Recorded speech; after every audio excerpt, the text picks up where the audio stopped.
Ma usun, et hea enesetundmine on kõige parem alus kvaliteetsele elule. Ja kuidas siis õppida ennast tundma? Et kui inimene on võib-olla sellises väga sügavas augus parasjagu stress ja depressioon ja siis on kõige parem, kõige esimene samm on seda teadvustada. Ma tean ka omast käest, et seda ongi sellises olukorras keeruline teadvustada.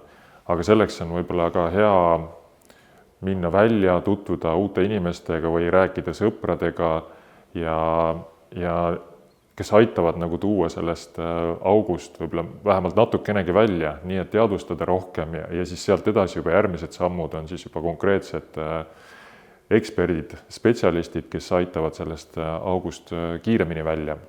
Sest meil kõigil on neid auke ja sa ei ole üksi sellega. Siis on inimesed, kes on juba kuskile nagu jõudnud, aga kuidagi ikkagi ei ole päris rahul. Võib-olla on valel töökoha peal või ei ole oma missiooniga päris nagu ühenduses. Nende jaoks on ka hea vaadata selliseid, kasutada erinevaid tehnikaid ja otsida ka võib-olla mingisugune süsteemsem lähenemine just, mis teenib sinu enda arengut. Ja süsteemsem lähenemine sellepärast, et sealt tuleb sügavus, sealt tuleb distsipliin ja sealt tulevad ka igapäevased sellised kindlad rutiinid, mida sa saad oma ellu integreerida.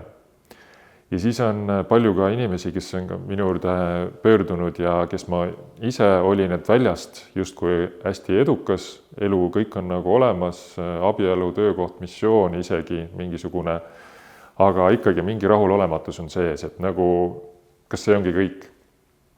Ja sealt tuleb mängu ka siis sügavam selline enda potentsiaali avamine, et tegelikult ei ole kõik, on palju rohkemat veel. Sa oled lõpmatu, sa oled piiramatu, alati võimeline laienema.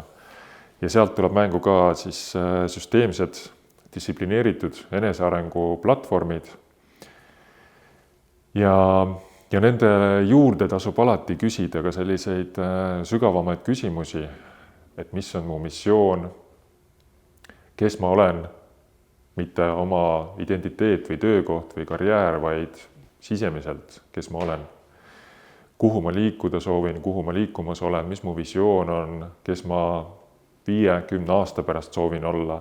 Ja need kõik on siis sellised indikaatorid ka sinu isikliku ja suurema teekonna valikuks, mis aitavad sul palju paremini orienteerida, kuhu ja kuidas edasi liikuda.